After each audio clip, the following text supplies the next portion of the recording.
अभाव गंगा जल का ना हो। प्रदोष जब पूजा करें, ये गंगा जल तो आपके घर में होना ही चाहिए। गंगा जल से वाणी सिद्ध हो जाती है।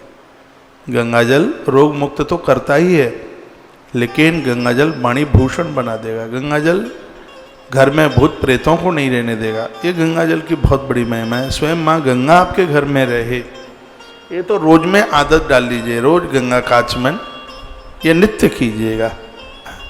मृत्यु के समय पर उनके प्राण निकलने में कष्ट नहीं होता जो गंगा का आचमन करते हैं। महारुद्राभिषेक में गंगा जल तो होना ही चाहिए। हाँ, ये हो और आनंद की बात है, फिर और ज़्यादा बढ़िया बात है।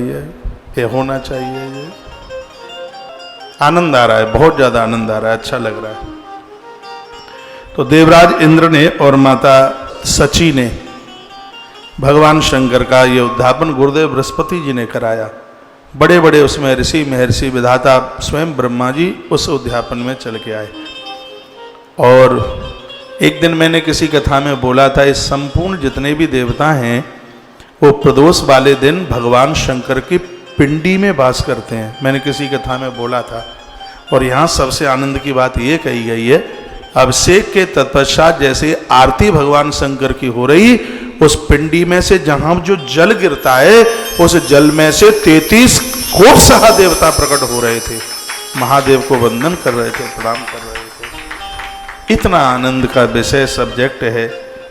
ओहो, आनंद आ गया। दिशाएं अति प्रसन्न हो रही थी, बहुत खुश हो रही थी, दिशाएं गदगद हो रही थी, सब जगह से मांगलिक ध्वनियां निकल रही थी, आनंद ही आनंद हो रहा था। ब्रह्म हत्या लगी थी ना जो इंद्र को, वो ब्रह्म हत्या भी धुल गई देवराज इंद्र की। देवराज इंद्र निष्पाप हो गए। कोई बहुत बड़ा कोई अपराध हुआ है, मैं तो निवेदन करना चाहूँगा, आप मेरी बात को दूसरे हिसाब से न लेना।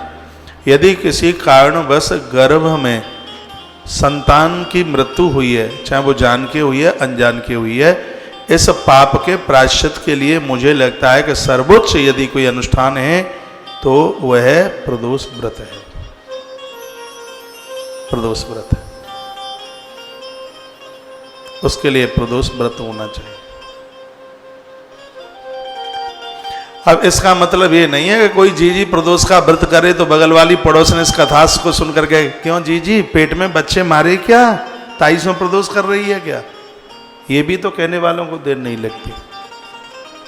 मैंने आज ही कथा के आरंभ में बोला है, सर्व प्रकार के कल्याण के लिए ये प्रदोष का व्रत एक वरदान है इस धरती का।